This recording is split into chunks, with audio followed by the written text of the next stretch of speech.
You know that feeling, right? There's a task you know you need to do. Your brain keeps reminding you, but somehow hours pass. Then days. And it still isn't done. You tell yourself you'll start after one more video, or one more snack, or after you clean your entire room for some reason. Sound familiar? You're not alone. In fact, almost everyone procrastinates. The question is, why? We often think procrastination is just laziness, but that's not it. Laziness is about not wanting to do something. Procrastination is different. You do want to do it. You just can't bring yourself to start. And deep down, you might even beat yourself up for it.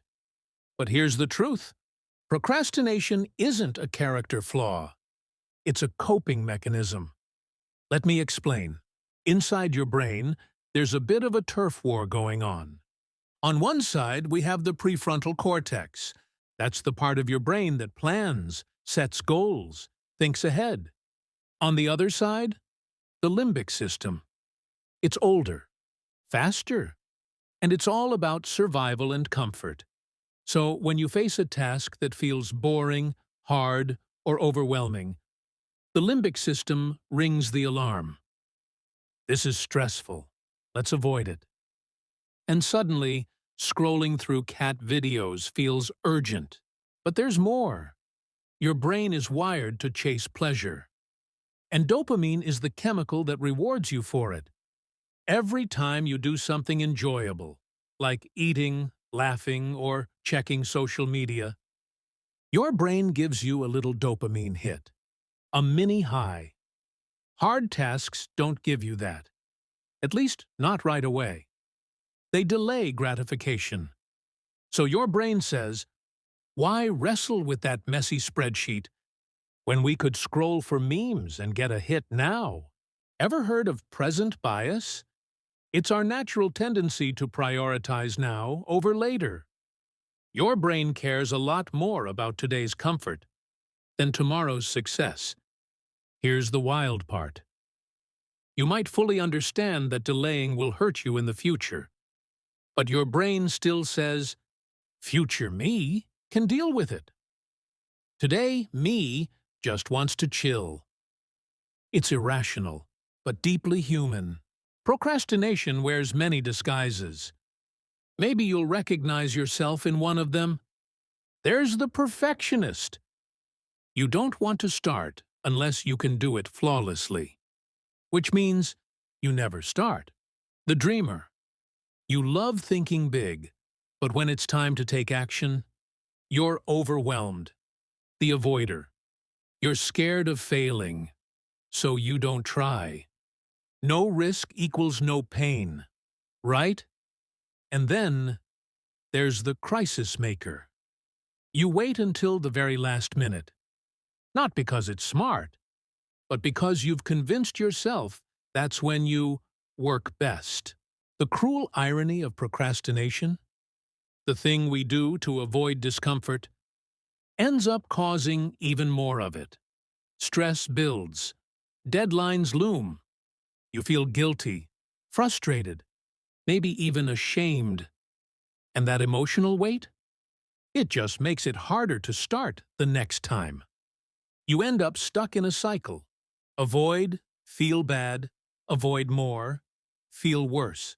Okay, so what do we do about it? First, let's be clear. There's no magic fix. But there are small shifts that can change everything over time. Step 1. Make the task smaller. Much smaller. Don't say, I have to write the report. Say, I'll write one sentence. Or, I'll just open the document. Starting is the hardest part. Step 2. The 5-minute rule. Tell yourself you only have to work on it for 5 minutes. That's it. Often, once you begin, you'll keep going. Step 3. Use a Pomodoro timer. Work for 25 minutes. Rest for 5. Repeat. It gives your brain structure and permission to breathe. Step 4. Tie the new habit to an existing one. After coffee, work for 5 minutes. After brushing your teeth, journal a sentence. That's habit stacking, and it works. And finally, be kind to yourself. Seriously, shame and guilt don't motivate. They drain you. But self-compassion, that creates room for change. Here's something that might surprise you. Motivation doesn't come first. Action does. You don't wait until you're motivated to start. You start, and motivation follows. Think of it like a bike. The first pedal is hard, but once you get rolling, it gets easier. Momentum builds. There are tools out there if you need a little support. Apps like Notion, Forest, and Focusmate can keep you on track. Use what works for you. And if procrastination is rooted in deeper anxiety or trauma, consider talking to a therapist. It's not weakness, it's wisdom. You are not lazy. You are not broken. You are human. And every day, you're writing your own story. You don't need to rewrite your entire life today. You just need to take the next sentence. Then the next. Tiny steps. Tiny wins. They add up, so the next time you catch yourself stuck, pause, breathe, and ask yourself, what's the smallest step I can take right now? Because once you start, you're not procrastinating anymore. You're moving, and that is everything.